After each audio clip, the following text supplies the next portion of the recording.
Hello दोस्तों, welcome to my channel the commerce educators. तो जैसे कि हमने पिछली वीडियोस में मीन निकालना सीखा था, मीडियन निकालना सीखा था, मोड निकालना सीखा था, या एपी ये जो ज्योमेट्रिक मीन निकालना सीखा या हार्मोनिक मीन निकालना सीखा था। अब हम क्या देखेंगे, इसकी प्रॉपर्टीज क्या क्या होती है। मतलब कैलकुलेशंस तो हमने देख ली, अब हम देखेंगे कि इनकी प्रॉपर्टीज क्या क्या होती है, इनके कहाँ कहाँ ये यूज होते हैं।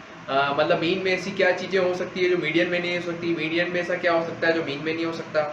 तो इन सब प्रॉपर्टीज को हम पढ़ेंगे, क्योंकि इन सब के क्वेश्चंस भी कई बार हमसे एमसीक्यूज में पूछे जाते हैं एग्जाम्स के अंदर। तो जैसे हमारा जो फर्स्ट प्रॉपर्टी हो गई मीन की। अब वो प्रॉपर्टी क्या होती है कि देखो, सम जो होता है ना डेविएशंस का, जैसे मान लीजिए कि मुझे वेरिएबल एक्स दे रखा है। अब मैंने वेरिएबल एक्स के क्या कर लिया, मीन निकाल दिया।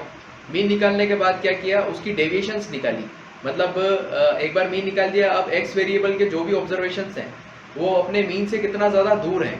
तो अगर हम उनकी डेविएशंस निकालेंगे ना, तो डेविएशंस को जब हम सम करेंगे, उन सारे वेरिएबल्स की डेविएशंस का जब हम सम करेंगे तो वो जीरो होगा। और ये मीन के थ्रू ही होता है ना। जब भी हम मीन के थ्रू डेविएशंस निकालते हैं उसका सम जीरो होता है। अब इसको हम एक एग्जाम्पल के थ्रू भी समझ सकते हैं। जैसे ये हो गया हमारा 5, 10, 15, 20 और 25। ठीक है। अब मैं इसका सम करूंगा, है ना। मुझे क्या निकालना है, मीन निकालना है इसका, तो मैं इसका सम करूंगा।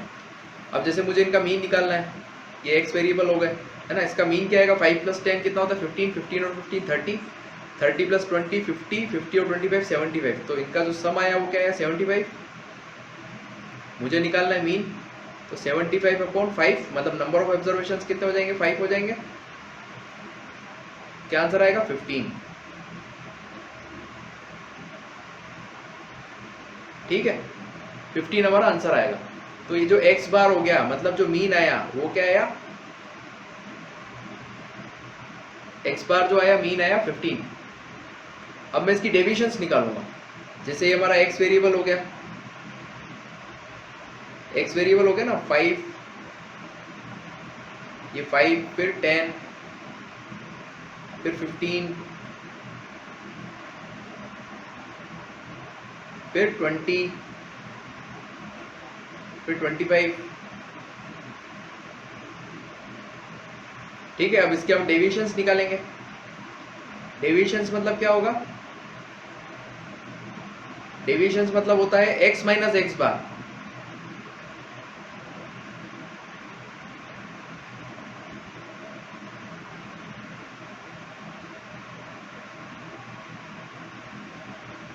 x माइनस एक्स बार। अब x माइनस एक्स बार क्या है, x बार की वैल्यू मुझे पता है 15 है, तो 5 - 15 कितना होगा, -10। 10 - 15 कितना होगा, -5। 15 - 15 कितना होगा, 0। 20 - 15 कितना होगा, 5। और 25 - 15 कितना होगा, 10।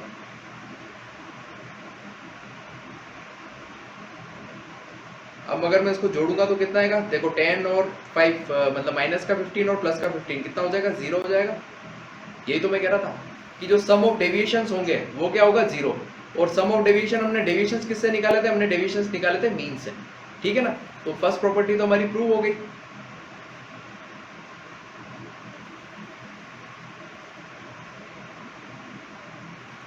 अब देखो, जब भी हम कांस्टेंट नंबर ऐड करते हैं, जैसे अगर मैं हर वेरिएबल में 2 ऐड करूं, मतलब x की जो भी वेरिएबल है, जैसे 10 है, 12 है, 15 है, 30 है, जो भी हमारे x के वेरिएबल है, अगर मैं उस समय +2 करूंगा तो जो मीन आएगा उस मीन में भी मुझे क्या, उस मीन का जो मतलब जो कांस्टेंट नंबर ऐड करने के बाद जो मीन आएगा उसमें उसमें और जो पहले वाला मीन हो, उस डिफरेंस में भी, दोनों में का जो डिफरेंस होगा वो कांस्टेंट नंबर का ही होगा।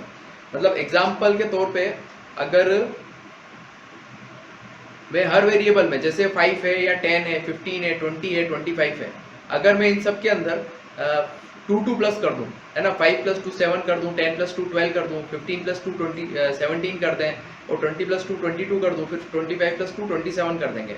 तो जो इसका मीन आएगा ना, वो मीन आप निकाल के देखना 15+2, मतलब इसका जो मीन है वो क्या है x, इसका जो मीन आया था वो क्या आया था 15 आया था ना, तो 15+2 17 ही आएगा, क्योंकि अगर मैंने हर वेरिएबल में +2+2 किया है तो मीन के अंदर भी जो +2 करेंगे तभी उसका मीन आ जाएगा, डायरेक्ट मीन आ जाएगा। अगर हम इसको इसका 5+2 7 करके इन सबको 2 प्लस करके अगर मीन निकालेंगे ना, तो जो आंसर आएगा उसमें भी +2 होगा, मतलब मीन भी +2 से बड़ा होगा, पिछले वाले मीन से जैसे 15 से 17 हो जाएगा। अच्छा, इसका फर्क ये मतलब +2 का मतलब जैसे हमने वेरिएबल में भी +2 किया तो मीन भी +2 ही आएगा, ऐसा कैसे होगा? देखो ऐसा इसलिए होगा क्योंकि जैसे अगर मैं +2 जो है हर जगह पे मतलब हर वेरिएबल पे +2 करूंगा, जैसे इधर +2 किया तो 5 बार मैंने +2 किया, ठीक है ना, मतलब 2 × 5 10 बार, मतलब जो सम है वो 10 से बढ़ गया, ठीक है ना।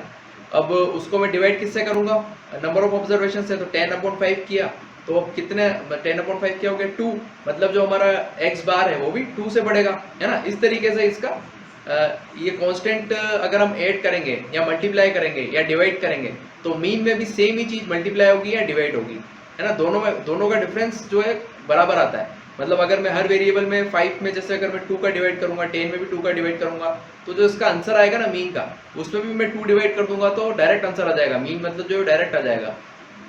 तो ये कांस्टेंट नंबर वाली मैथमेटिकल प्रॉपर्टीज जो है ना, ये मीन पे मतलब मीन पे एप्लीकेबल होती है। अगर हम +2 करेंगे या इंटू मल्टीप्लाई 2 करेंगे या डिवाइड बाय 2 करेंगे, सेम कांस्टेंट नंबर से, हर वेरिएबल को अगर सेम कांस्टेंट नंबर से ही प्लस माइनस या मल्टीप्लाई करते हैं, डिवाइड करते हैं, तो मीन में भी सेम ही ट्रीटमेंट होता है, ठीक है ना। तो ये हो गया हमारी सेकंड वेरिएबल, मतलब जो सेकंड प्रॉपर्टी हो गई।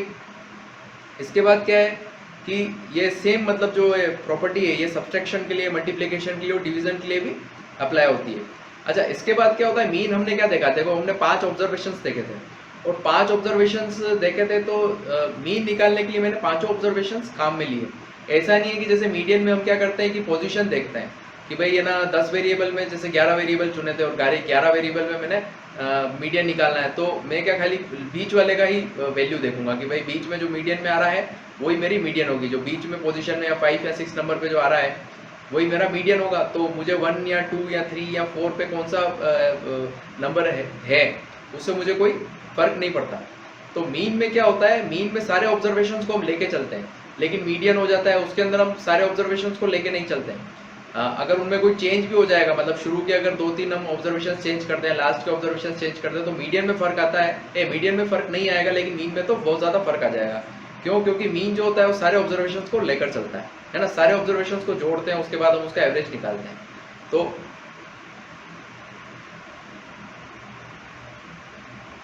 अच्छा, इसके बाद हमने देखा था कि क्लास 9th में जैसे मैथ्स का टेस्ट लिया था और क्लास 10th में हमने मैथ्स का टेस्ट लिया था, तो दोनों का कुछ एवरेज मार्क्स आए थे, है ना। तो मीन जो होता है ना वो काफी यूज होता है ये टेस्ट करने के लिए कि मुझे कौन सी क्लास पर ध्यान देना है। अगर एवरेज मार्क्स 9th क्लास में कम आए हैं और 10th क्लास में अच्छे हैं तो मुझे 9th क्लास में ध्यान देने की जरूरत है। तो ये जो वैल्यू होती है ये यूनिक होती है और डिफरेंट सेट्स ऑफ डेटा को कंपेयर करने के लिए काफ़ी यूजफुल होती है। जैसे अगर मुझे 9th क्लास के बच्चों के मार्क्स और 10th क्लास के बच्चों के मार्क्स अगर कंपेयर करने हैं तो मैं मीन के थ्रू कर सकता हूँ, है ना। तो मीन यहाँ पर बहुत ज़्यादा यूजफुल होता है। अब हम देखेंगे इसकी नेक्स्ट प्रॉपर्टी।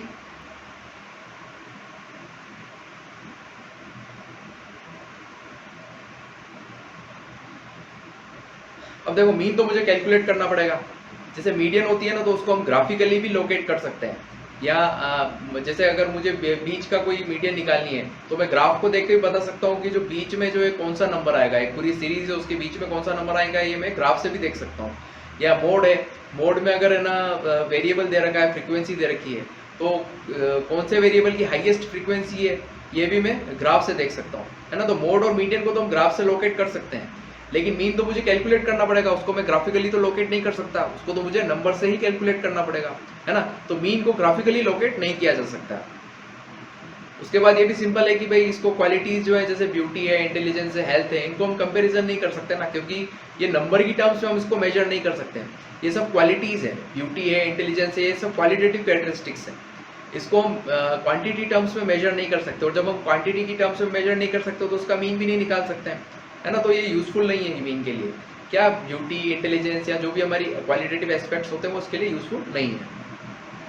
उसके बाद मीन रिजिडली डिफाइंड होता है। रिजिडली डिफाइंड क्या होता है कि देखो, एक सीरीज के अंदर मीन एक ही आएगा, और मोड जो होते हैं जैसे मीडियन भी एक ही आ सकता है, और मोड जो होते हैं वो 2 या 3 मोड भी आ सकते हैं। अगर एक ही नंबर जो है 2 बार रिपीट हो रहा है और दूसरा नंबर भी 2 बार रिपीट हो रहा है तो ये क्या होता है, बाय मॉडल हो गया, मतलब यहाँ पर 2 मोड आएंगे। और इसी तरीके से जैसे 3 मोड भी आ सकते हैं। तो मोड जो होता है वो रिजिडली डिफाइन नहीं होता है, लेकिन मीन जो होता है रिजिडली डिफाइन होता है। एक सीरीज में एक ही मीन आएगा, है ना, तो मीन इज रिजिडली डिफाइंड। इसके बाद होता है open and classification. Open and classification आपको पता है क्या होता है? देखो, ओपन एंड क्लासिफिकेशन क्या होती है, एक सीरीज होती है। सीरीज कैसे?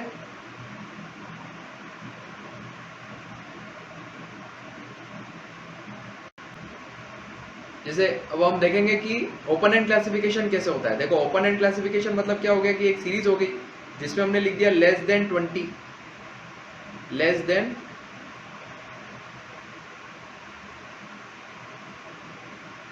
20, ठीक है। और दूसरी सीरीज हमने क्या लिखी, 20 से 30,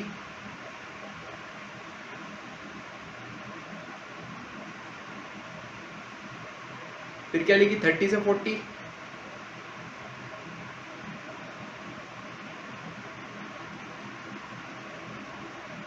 फोर्टी से 50 और मोर देन 50।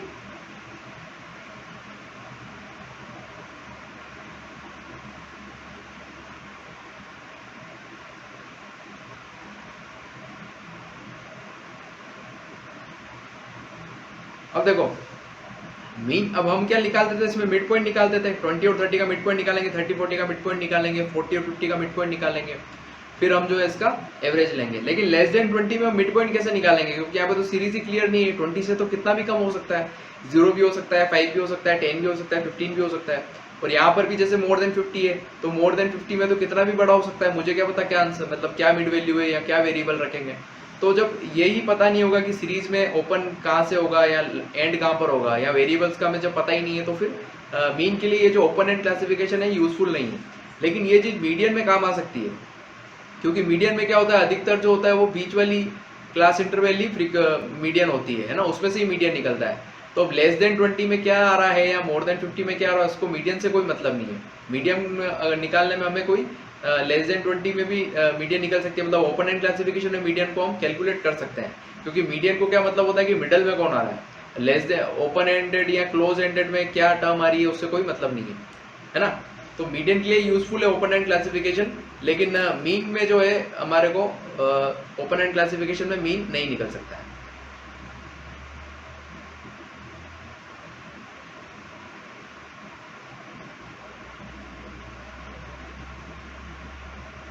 ठीक है, तो ये कुछ प्रॉपर्टीज हो गई हमारी मीन की। इसके बाद हम क्या देखेंगे, प्रॉपर्टीज देखेंगे मीडियन की।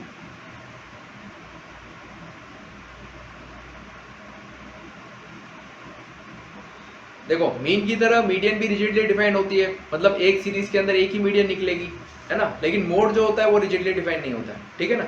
इसके बाद होता है it is not at all affected by extreme values.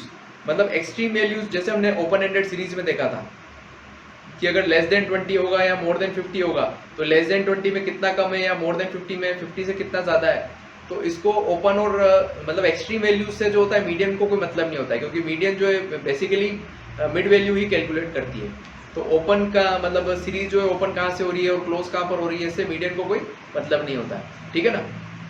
तो median is not at all affected by the extreme values. Extreme values मतलब सीरीज ओपन कहाँ से हो रही है, क्लोज कहाँ से हो रही है, इससे कोई मीडियन को मतलब नहीं होता है, ठीक है ना। या मीडियन इससे कोई अफेक्टेड नहीं होती है।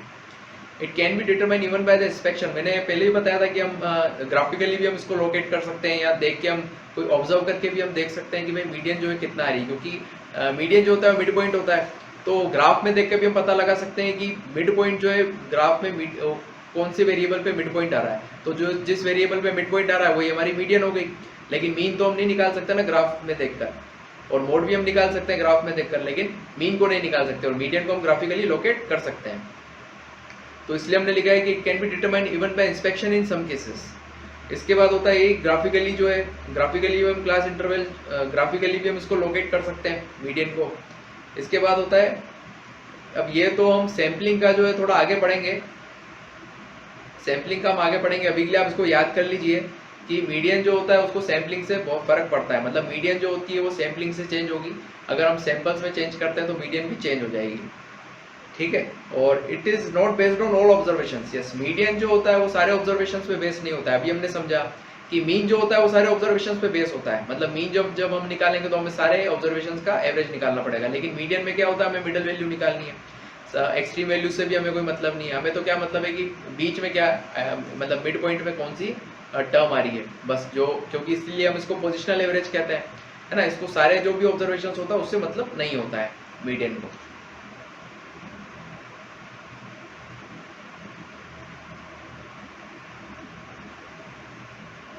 In case of even number of observation median can not be determine exactly. देखो ये भी सही है, हमने कई सारे एग्जांपल देखे थे जहाँ पर हमने जब नंबर ऑफ ऑब्जर्वेशन, जैसे हमारा 10 है तो 10 पे हम क्या करते थे, मीडियन कैसे निकालते थे, नंबर ऑफ ऑब्जर्वेशन अगर 10 है तो हम 10/2 कर देंगे, तो फिफ्थ नंबर के जो पोजीशन पे जो आ रहा है वही हमारा मीडियन होगा। लेकिन हमने देखा कि फिफ्थ के लेफ्ट में तो 4 नंबर आ रहे हैं और फिफ्थ के राइट में कितने नंबर आ रहे हैं, 5 नंबर आ रहे हैं, तो मिड पॉइंट तो हुआ नहीं। तो हम क्या करते थे, फिफ्थ पोजीशन और सिक्स पोजीशन पर जो नंबर होते थे उसका एवरेज ले लेते थे, है ना। तो अब ये एक मतलब ये भी हमने एवरेज ही लिया है ना, फिफ्थ और सिक्स पोजीशन पर जो नंबर है उन दोनों का हमने एवरेज ले लिया, अपॉन 2 कर लिया उनको। तो ये कोई एक फिक्स मीडियन तो उसने नहीं निकाली, एक एवरेज निकाला, है ना, अंदाज के हिसाब से एक सिर्फ एवरेज निकला है। तो इवन नंबर के केस में क्या होता है, मीडियन जो होता है एग्जैक्टली डिटरमाइन नहीं होता है। अच्छा, मीडियन जो होता है वो क्वालिटेटिव डेटा के लिए सुटेबल होता है, मतलब जैसे अगर मैंने किसी को रैंक दिया है कि भाई जैसे ब्यूटी के केस में हमने किसी को रैंक दे दिया कि फर्स्ट रैंक पर ब्यूटी है इनकी, या सेकंड रैंक पर उनकी ब्यूटीफुल है, या थर्ड रैंक पे ब्यूटीफुल है ना, या कोई इंटेलिजेंसी पे देख लिया या हेल्थ पे देख लिया, तो रैंक जो होता है हम असाइन कर सकते हैं, और उसके थ्रू हम क्या कर सकते हैं, मिड पोजीशन पे कौन सा मतलब मिड पोजीशन, जैसे हमने प्रायोरिटी फिक्स कर ली, 1 से 10 तक रैंक दे दिए या 1 से 11 तक रैंक दे दिए, तो उसके बाद मैं देख सकता हूँ क्या मिड पॉइंट पे कौन आ रहा है, सिक्स्थ वैल्यू जो है वो मिड पॉइंट पे आ रही है, तो सिक्स पे जो पोजीशन पर जो रैंक है जो बंदा है वो हमारा आंसर हो जाएगा, ठीक है ना। तो मीडियन जो होता है वो क्वालिटेटिव डेटा के लिए फिर भी सुटेबल होता है, लेकिन मीन तो बिल्कुल भी नहीं होता। इसके बाद क्या होता है, the sum of observative deviation from the median will be minimum. मतलब जब हम डेविएशंस मीडियन के थ्रू लेंगे ना, तो जो सम ऑफ डेविएशन, जैसे हमने मीन का देखा था कि सम ऑफ डेविएशंस जो होता है हम उसको टोटल करेंगे, अगर मीन का हमने डेविएशंस निकाला था और उसको सम किया था तो कितना आया था, 0 आया था। अब उसी तरीके से हम सम ऑफ एब्सोल्यूट डेविएशंस मतलब यहाँ पर क्या होगा कि वहां पे तो माइनस और प्लस भी ले रहे थे मीन में, लेकिन सम ऑफ एब्सोल्यूट डेविएशन मतलब क्या हुआ कि जो भी अगर हमारा माइनस का साइन होगा तो वो भी प्लस में कन्वर्ट हो जाएगा, और प्लस का साइन होगा तो वो भी प्लस में कन्वर्ट होगा। तो अगर हम एब्सोल्यूट डेविएशंस लेंगे तो फिर जो सम होगा ना, एब्सोल्यूट डेविएशन फ्रॉम मीडियन, वो सबसे कम होगा। जैसे इसको एग्जांपल के थ्रू अगर हम समझेंगे तो जैसे ये एग्जांपल हम लेते हैं इसका,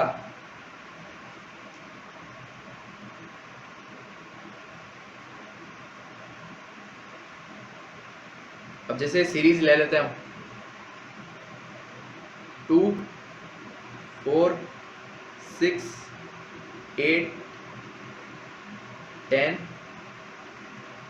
और 12,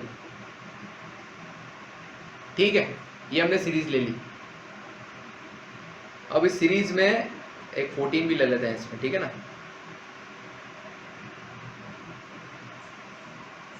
अब सीरीज ले ली, अब सीरीज में मीडियन क्या है, हमको पता है कि जो मिडल वैल्यू होती है वही सीरीज है, मतलब वही मीडियन है। अब जिसमें इसमें कितने नंबर है, 1 2 3 4 5 6 7, तो मीडियन क्या होगी, 7 + 8 अपॉन 7 + 1 अपॉन 2, मतलब 8/2, मतलब फोर्थ पोजीशन पे जो नंबर आ रहा है, तो फोर्थ पोजीशन पे कौन सा नंबर आ रहा है, 8, तो मीडियन क्या हो गया, 8। अब मैं क्या निकालूंगा, इससे ऑब्जर्वेशंस निकालूंगा, मतलब डेविएशंस निकालेंगे और एब्सोल्यूट डेविएशन निकालनी है। जैसे ये हो गया हमारा 2, ये हो गया 4, ये हो गया 6, ये हो गया 8, ये हो गया 10, ये 12, ये 14। अब मैं निकालूंगा एब्सोल्यूट डेविएशंस। एब्सोल्यूट डेविएशन में हम क्या करेंगे,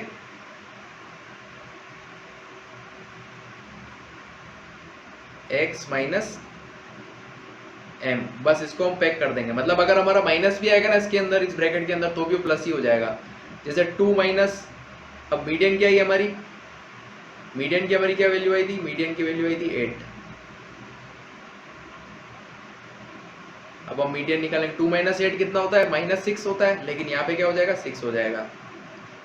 4 माइनस 8 क्या होता है, -4, यहाँ पे क्या हो जाएगा, +4। 6 माइनस 8 क्या होता है, -2 होता है, लेकिन यहाँ पे क्या होगा, 2। 8 माइनस 8 क्या होता है, 0। 10 माइनस 8 क्या होता है, 2। 12 माइनस 8 4, और 14 माइनस 8 क्या होता है, 6। बस अब हम इसको प्लस करेंगे, 6 + 4 कितना होता है, 6 + 4 10, 10 + 2 कितना होता है, 12, 12 और 2 14, 14 + 4 18 और 6 24। तो ये तो हमारा निकला मीडियन के थ्रू, है ना, सम ऑफ एब्सोल्यूट डेविएशंस। अब हम निकालेंगे मीन। मीन के थ्रू अब हम डेविएशंस निकालेंगे। इसका मीन क्या आएगा, 2 + 4 कितना होता है, 6, 6 और 6 कितना होता है, 12, 12 और 8 कितना होता है, 20, 20 और 10 30, 30 और 12 कितना होता है, 42, 42 और 14 कितना होता है, 56, और 56 अपॉन कितने टर्म्स है ये, 7। 56 अपॉन 7 क्या होगा, यहाँ पे तो 8 ही आया, अरे यार ये तो बराबर हो जाएंगे। यहाँ पे हम 21 लेके देखते हैं, ठीक है। 2 और 4 कितना होता है, 2 और 4 हो गया 6, 6 और 6 12, 12 और 8 20, 10 30, 30 और 12 कितना होता है, 42, 42 और 63, है ना, 63 हो गया टोटल। अपॉन 7 करेंगे तो क्या आएगा, 9 आ जाएगा हमारा मीन। 63 अपॉन 7 क्या होगा, 9, 9 हो गया हमारा मीन। अब यहाँ पे वैल्यू बढ़ जाएगी, मतलब बदल जाएगी। ये तो हमारा 12 था, इसको सही लिख लेंगे और यहाँ 21 कर देंगे, क्योंकि यहाँ पे भी 21 हो गया ना, ये वैल्यू भी बदल जाएगी।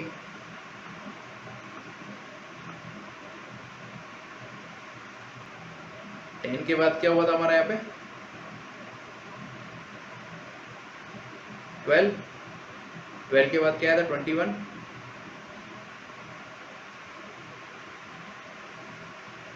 अब 10 माइनस यहाँ पे क्या आया था, मीडियन आया था ना 8, 10 माइनस 8 हो गया था 2, 12 माइनस 8 हो गया था 4, 21 माइनस 8 कितना होगा, 13, क्योंकि मीडियन हमारा कितना था, 8 था, और 21 माइनस 8 कितना होगा, 13 होगा ना। बस अब हम इसको प्लस करेंगे, 6 + 4 2, 6 + 4 कितना होता है, 10, 12, 14 और 4 कितना होगा, 18, 18 और 13 कितना हो गया, 31। तो सम ऑफ डेविएशंस फ्रॉम मीडियन आई 31।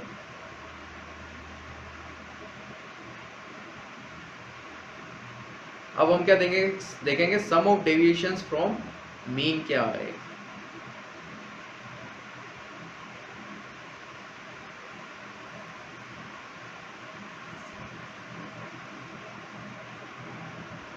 मगर यहाँ पे एब्सोल्यूट डेविएशन आएगा, ठीक है ना।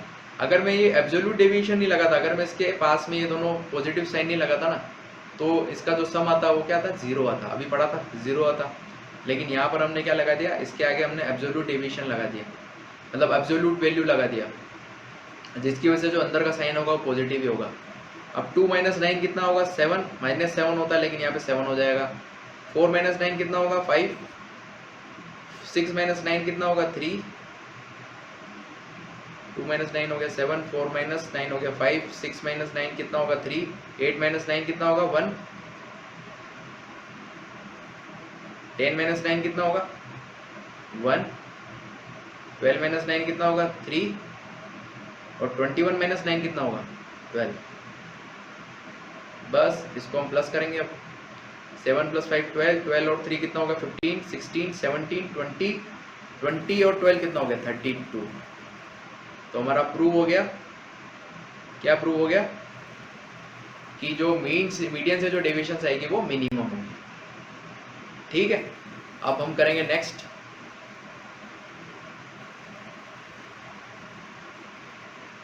फ्लक्चुएशंस ऑफ सैम्पलिंग भी हो गया।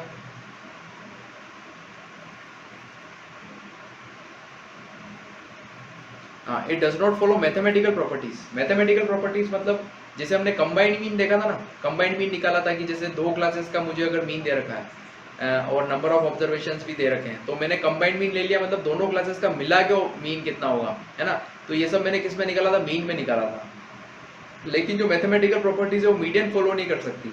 मतलब अगर एक क्लास में मैंने मीडियम निकाली और दूसरी क्लास में भी मैंने मीडियम निकाल दी, फिर अगर मैं उन दोनों ऑब्जर्वेशंस को प्लस करूं तो जो मीडियन होगी वो दोनों ऑब्जर्वेशंस का हम प्लस करेंगे तो वो बराबर नहीं आएगी, है ना। मैथमेटिकल प्रॉपर्टीज जो होता है वो अप्लाई नहीं होगी मीडियन पे। अब मुझे अगर दोनों क्लासेस के मीडियन निकालना है तो मुझे क्या करना पड़ेगा, दोनों क्लासेस के ऑब्जर्वेशंस लेने पड़ेंगे नई तरीके से, उसको वापस असेंडिंग ऑर्डर में अरेंज करना पड़ेगा, फिर मुझे मिड वैल्यू निकालनी पड़ेगी, है ना। तो मैथमेटिकल प्रॉपर्टीज जो होती है वो मीडियन पे अप्लाई नहीं होती। अब हमारा नेक्स्ट है best measure for open ended classification. ये तो हमने पढ़ लिया था कि भाई लेस देन 20 था या मोर देन 50 था, उसमें जो है मीडियन को कोई मतलब नहीं होता है, क्योंकि मीडियन को क्या निकालना है, उसको तो निकालना है सिर्फ मिड वैल्यू। तो ओपन एंडेड, ओपन कहाँ से हो रही है सीरीज है, क्लोज कहाँ पर हो रही है, उससे कोई मतलब नहीं है। अब median is affected due to the change of origin and scale. Change of origin and scale आता है कि मतलब अगर प्लस माइनस हो रहा है या मल्टीप्लीकेशन डिवीजन हो रहा है तो मीडियन अफेक्ट होगी क्या? बिल्कुल मीडियन अफेक्ट होगी, क्योंकि जो मीडियन होती है ये तो तीनों में इफेक्ट आएगा। देखो मोड हो या मीडियन हो या मीडियन हो, मोड हो या मीन हो, तीनों में फर्क आएगा चेंज ऑफ ओरिजिन या स्केल होने से। मतलब अगर प्लस माइनस कर रहे हैं या मल्टीप्लीकेशन डिवीजन कर रहे हैं तो तीनों में चेंज आएगा, क्योंकि जो ऑब्जर्वेशन होता है वो ही चेंज हो जाएगा, है ना। तो नंबर भी चेंज होने वाला है ना। जैसे अगर मैं हर मीडियन में मैं +2 कर लूँ तो जो नंबर, जो हमारा मिड पॉइंट आएगा वो भी +2 होगा, और वो भी +2 होगा तो मीडियन तो चेंज हो जाएगा ना। या -2 होगा तो मीडियन चेंज होगा, या मल्टीप्लीकेशन करूंगा ×2 कर दूंगा और हर ऑब्जर्वेशन को, तो जो मिड पॉइंट होता है उसमें मल्टीप्लाई बाय 2 करना पड़ेगा। मल्टीप्लाई बाय 2 करते ही वो ऑब्जर्वेशन चेंज हो जाएगा, मतलब मिड पॉइंट चेंज हो जाएगा। तो मीडियन जो होता है वो इफेक्ट होता है किससे, चेंज ऑफ ओरिजिन और स्केल से। मोड भी इफेक्ट होता है और मीन भी इफेक्टेड होता है, ठीक है ना। तो ये हो गई हमारी मीडियन की प्रॉपर्टीज। अब क्या पढ़ेंगे, अब हम पढ़ेंगे मोड की प्रॉपर्टीज। देखो मीन और मीडियन अगर आपने पढ़ ली है तो मोड की प्रॉपर्टीज भी आपके लिए बहुत सरल होगी, क्योंकि देखो इसको तो हम इजीली कैलकुलेट कर सकते हैं, इजीली समझ सकते हैं। मतलब अगर मुझे फ्रीक्वेंसी दे रखी है, नंबर ऑफ वेरिएबल्स दे रखे हैं, तो मैं जिसकी सबसे ज्यादा फ्रीक्वेंसी उसको मोड मैंने डिटरमाइन कर लिया, और सिंपल से फॉर्मूले में देख के भी हम मोड निकाल सकते हैं।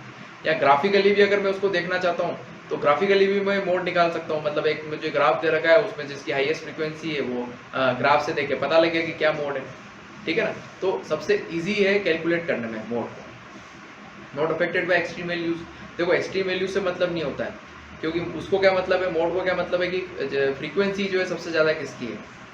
एक्सट्रीम वैल्यूज में अगर मान लो कि बीच में जो है फ्रीक्वेंसी बहुत ज़्यादा आ रही है और जो हमारे पहले वाले ऑब्जर्वेशन है उसमें फ्रीक्वेंसी कम भी है, तो भी उसको क्या मतलब है, मोड को क्या चाहिए कि फ्रीक्वेंसी जिसकी ज़्यादा है वही आंसर है, मोड वही मोड है ना। ना तो इसको सारे ऑब्जर्वेशन से मतलब है। It can B represent graphically, देखो ग्राफिकली भी इसको देख सकते हैं, ग्राफ से हम पता लगा सकते हैं कि जिसकी सबसे ज़्यादा फ्रीक्वेंसी वही हमारा मोड हो गया। या हम इसको इंस्पेक्शन के थ्रू भी डिटरमाइन कर सकते हैं कि सबसे ज़्यादा जिसकी फ्रीक्वेंसी है वो हमारा मोड हो गया। लेकिन मीन को हम इंस्पेक्शन से या ग्राफिकली लोकेट नहीं कर सकते। अब दूसरी बात है कि देखो ये बाकी सब हमने देखे थे, मीन देखा था हमने और मीडियन देखा था कि वो क्लियरली डिपेंड होते हैं, मतलब एक सीरीज में एक ही मीन आएगा एक ही मीडियन आएगी। लेकिन मीडियन जो होता है, मोड जो होता है उसके साथ ऐसा नहीं है। मोड अलग भी हो सकता है, मतलब बाय मॉडल भी हो सकता है या मल्टी मॉडल भी हो सकता है, 2 मोड भी हो सकते हैं, 1 मोड भी हो सकता है, या मोड हो ही नहीं, या 2 से ज़्यादा मोड भी हो सकते हैं, ठीक है ना। तो ये भी हमें एग्जांपल में समझा था कि 2 से ज़्यादा मोड भी हो सकते हैं। अगर फ्रीक्वेंसी जो है तीनों मोड्स की बराबर है तो हमारे एक सीरीज के अंदर 3 मोड भी आ सकते हैं अगर तीनों की फ्रीक्वेंसी बराबर है। तो ये क्लियरली डिफाइंड नहीं होगा, मतलब एक मोड नहीं होगा पूरी सीरीज में। Not based on all observations, देखो सारे ऑब्जर्वेशंस पे बेस्ड नहीं होता है ना। इसको क्या चाहिए होता है, इसको तो बस एक फ्रीक्वेंसी, किसी भी वेरिएबल की हाईएस्ट फ्रीक्वेंसी चाहिए, वही हमारा मोड हो गया। और फ्लक्चुएशन ऑफ सैम्पलिंग, मतलब सैम्पलिंग से तो मीडियन भी इफेक्ट होता है, मोड भी इफेक्ट होता है और मीन भी इफेक्ट होता है। अब हम करेंगे इसकी नेक्स्ट प्रॉपर्टी।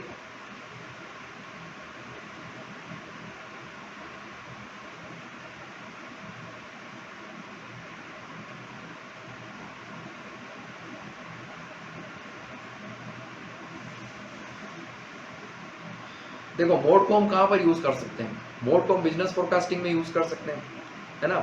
मेजर कर सकते हैं कि भाई मेरे जो शू का लोट है मैक्सिमम कौन सी वैरायटी के जो है शूज है बहुत ज़्यादा यूज हो रहे हैं, है ना। बिजनेसेस में बहुत ज़्यादा कौन से शूज़ का मैन्युफैक्चरिंग हो रहा है या कौन से जो है लोग पसंद कर रहे हैं, किसका रिव्यूज़ बहुत सबसे अच्छा है।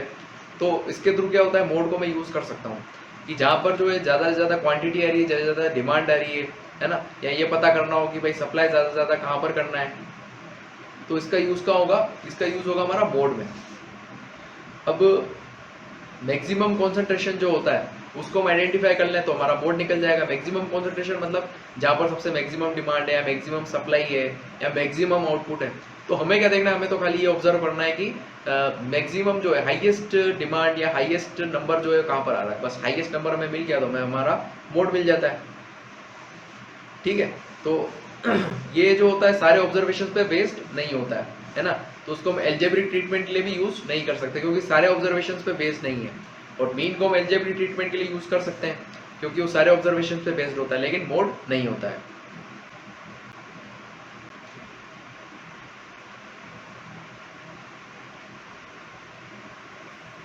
तो नेक्स्ट है प्रॉपर्टीज ऑफ ज्योमेट्रिक मीन।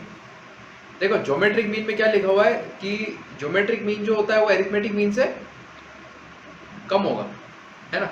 अब इसको हम एग्जांपल के थ्रू देखते हैं। जैसे मैंने ले लिए 4 वेरिएबल,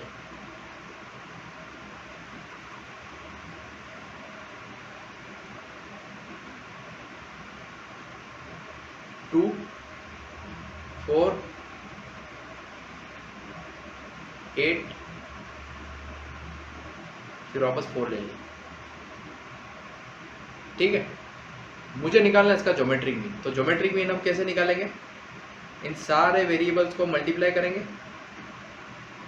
मुझे निकालना है ज्योमेट्रिक मीन। हम क्या करेंगे, इन सारे वेरिएबल्स को मल्टीप्लाई करेंगे। फिर क्या करेंगे, नंबर ऑफ ऑब्जर्वेशंस जितने हैं उसका उतना रूट कर देंगे, 1/n रूट कर देंगे। ठीक है ना। तो इसको हम लिखेंगे 2 × 4 × 8 × 4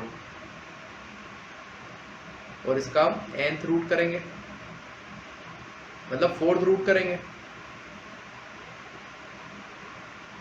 ठीक है, तो 2 4 जा कितना होता है 8, 8 8 जा 64, 64 × 4 कितना होता है 256 और 256 का 4th रूट क्या आएगा,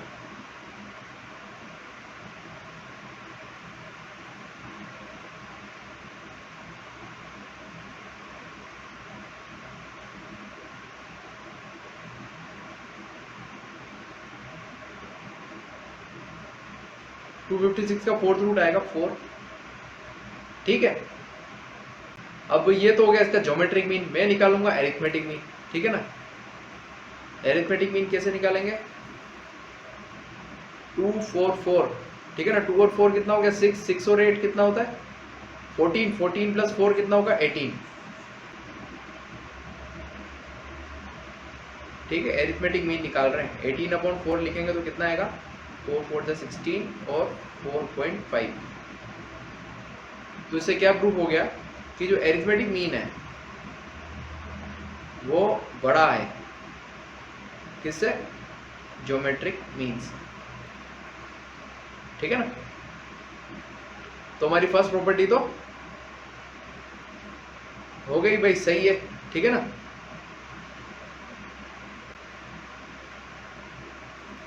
अब है कि if each observation in data is replaced by geometric mean then product of object remain unchanged. मतलब क्या होता है कि अगर हर ऑब्जर्वेशन में उसको मैं अगर ज्योमेट्रिक मीन से रिप्लेस कर दूं, मतलब हर ऑब्जर्वेशन की जगह जो ज्योमेट्रिक मीन आया है उसको हम पुटअप करें, तो जो प्रोडक्ट होगा वो अनचेंज होगा। वो तो होना ही है। देखो इसमें कैसे, जैसे एग्जांपल हमने जो देखा था इसमें मैं देखूं कि 2 4 8 और 4 ये 4 ऑब्जर्वेशन है। इन चारों ऑब्जर्वेशंस को अगर मैं जो इनका वो आया ना ज्योमेट्रिक मीन उससे मैं रिप्लेस कर दूं, ज्योमेट्रिक मीन क्या है 4, तो इन सब की जगह अगर मैं 4 पुटअप करूं, मतलब 4 वैल्यू जो है ज्योमेट्रिक मीन जो है वो पुटअप कर दूं, तो वो बोल रहा है कि इसका प्रोडक्ट जो है वो सेम आएगा। जैसे अभी इनका प्रोडक्ट क्या है 256 आया, तो ज्योमेट्रिक मीन को मैं पुटअप कर दूंगा, मतलब वैल्यूज जो है जीएम की अगर मैं वैल्यूज पुटअप कर दूंगा ऑब्जर्वेशन की जगह, तो दोनों का प्रोडक्ट सेम आएगा। तो सेम तो आना ही है क्योंकि इनके प्रोडक्ट का जो 4th रूट है वही तो हमारा ज्योमेट्रिक मीन आ रहा है। भाई इसको क्या किया 2 × 4 ये सब प्रोडक्ट आया। अब इस प्रोडक्ट का ही तो हम 4th रूट निकाल रहे हैं। 4th रूट मतलब क्या होगा कि भाई ऐसी कौन सी डिजिट होगी जिसको हम 4 बार मल्टीप्लाई कर दे तो ये प्रोडक्ट आएगा। तो ये तो इसी के लिए ही हुआ ना। भाई ये तो सीधा सीधा आंसर दे रखा है 256 का फोर्थ रूट अगर 4 है तो 4 को 4 बार मल्टीप्लाई करेंगे तो 256 ही आएगा, ठीक है ना। तो ये हमारी प्रॉपर्टी का लिए इसे याद रखने के लिए, कहीं आपको एग्जाम में पूछ लो तो कंफ्यूज नहीं हो गए। अब जो इसका सेकंड वाला पॉइंट है वो भी इससे सिमिलर है काफी। देखो ये इसका सेकंड वाला पॉइंट क्या है,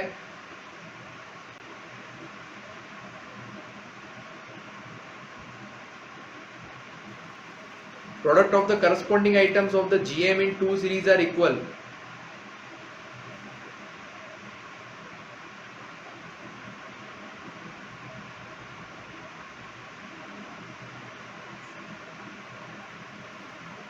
यही है कि भाई जो अपना प्रोडक्ट होता है, अगर मतलब ज्योमेट्रिक मीन में जो भी हमारे ऑब्जर्वेशंस हो गए, अगर हम उसका प्रोडक्ट करेंगे और दूसरी तरफ जो है हमारा जो ज्योमेट्रिक मीन निकलेगा उसका प्रोडक्ट करेंगे तो दोनों प्रोडक्ट सेम ही आएंगे, क्योंकि प्रोडक्ट जो है वो ज्योमेट्रिक मीन से, मतलब ज्योमेट्रिक मीन जो होता है वो प्रोडक्ट का nth नंबर ऑफ ऑब्जर्वेशन का हम nth रूट लेंगे, जितने नंबर ऑफ ऑब्जर्वेशन है उसका उतना नंबर का रूट लेंगे, तभी तो हमारा ज्योमेट्रिक मीन आएगा।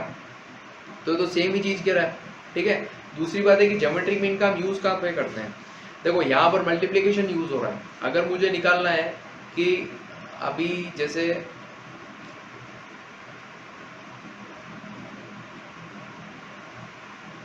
इसको हम एग्जांपल से समझे हैं तो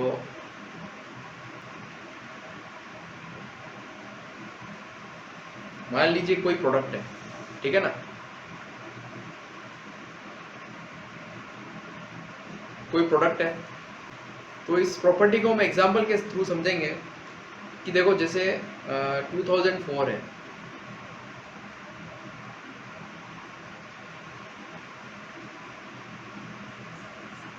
टू 2004 में किसी प्रोडक्ट की जो प्राइस है वो 10 रुपीज थी, और 2005 में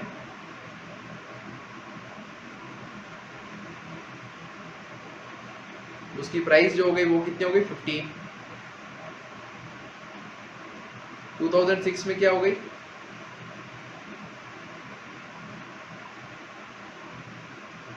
20। तो कितनी बढ़ रही है, जैसे 10 से 15 हो गई, 10 से 15 हो गई मतलब कितना हो गया 50% बढ़ा।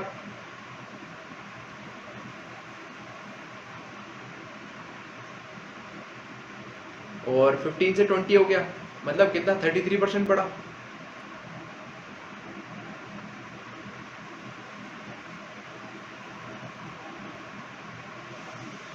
तो अगर मुझे निकालना है कि भाई 2007 में जो है इसकी प्राइस कितनी होगी, तो ये जो एवरेज प्राइस अगर हम निकालेंगे ना इसकी, तो एवरेज प्राइस का जो कैलकुलेशन है कि भाई हर एनुअली जो है एवरेज प्राइस किस हिसाब से बढ़ेगी, तो ये जो एवरेज प्राइस का जो कैलकुलेशन है ये सही किस में बैठती है, ज्योमेट्रिक मीन में, क्योंकि ज्योमेट्रिक मीन जो है इसी के लिए यूज होता है, ठीक है ना। अब जैसे मुझे इसकी 2007 में अगर इसकी प्राइस पता करनी है तो मैं ज्योमेट्रिक मीन के थ्रू पता करूंगा कि इसकी 2007 में इसकी क्या प्राइस होगी।